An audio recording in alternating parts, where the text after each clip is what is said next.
It's early February, and it is about time to start putting out the my mineral mixes for. I have two mineral sites on 60 acres, so I'm going to get that started. Last year, I used this Lucky Buck. It's actually a terrific product. Wouldn't discourage anybody from using it. But I'm looking at some costs this year and I'm just trying to tinker around and do some things myself. This usually is about 20 bucks, and then after tax, probably 22, 25 or something like that. So I usually put out a refill each mineral site from February up until about August once a month, and then I'll probably put it out sparingly through early hunting season. So that cost adds up. I think last year I spent about 350 bucks just on that. So today I'm going to go ahead and make my own mineral mix based on some research that we've done, and I'll show you what I'm going to use, and then I'll show you how I mix it, and then we'll go from there. So to start with, first I got trace minerals. This is a trace mineral salt mix. This is just normal mixing salt. This is dicalcium phosphate, usually just known as dical. And then I have dry molasses that will be more of an attractant. It's, has some sugar in it. So the trace minerals will be 2 parts, 1 part, 1 part, 1 part. So my goal is I'm going to use 10 pounds. For each side, I'm going to use 10 pounds of the trace minerals, 5 pounds of the mixing salt, 5 pounds of the dical, and then 5 pounds of the molasses. Should be about 25 pounds, so a little bit heavier than the 20-pound bucket.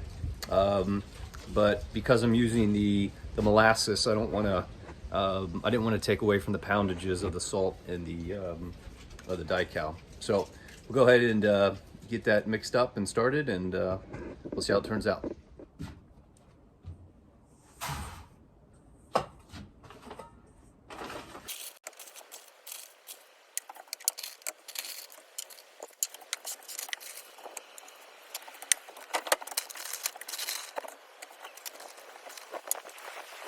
All right, so I got all my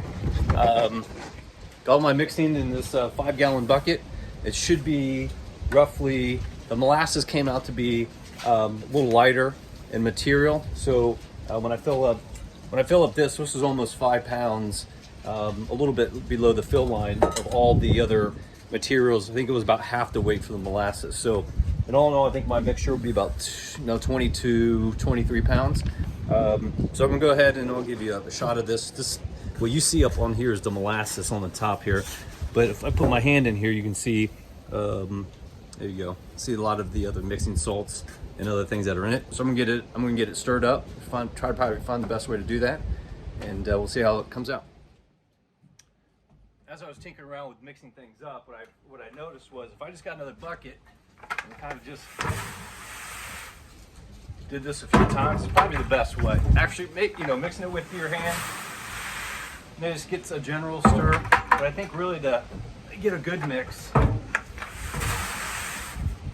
it's really the bottom layers was hard to get with your hands. So I think you do this a few times, you'll be ready to go. So go ahead and do that. Maybe 1 or 2 more times should do.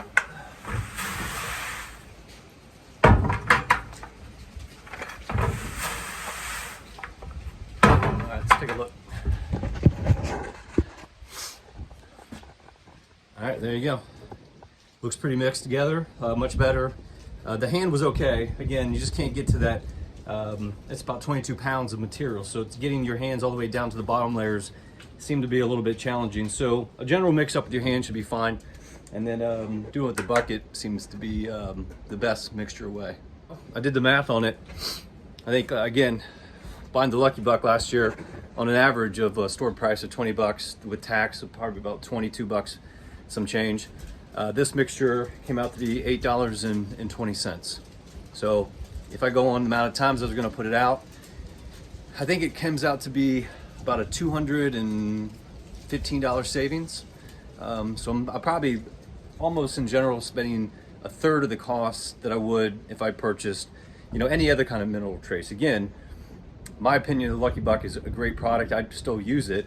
I'm just trying to tinker around and do some things, and maybe at the end of the day, well, I don't think this would be too much of a problem to do. So I guess, I mean, at the end of the day is probably what I'm going to go with, assuming that the deer don't have any problem with it. But this is, again, you could research Google as far as how to make your own trace. You're going to find two parts, one part of all the things I had mentioned. So again, hope this helps for anybody out there doing the same thing. And again, easy to do. I bought this stuff at my local ag store. I think if you go to a more of a general store, it could be a little more expensive, but I went to an ag store and it's usually the best prices. So good luck for anybody doing it.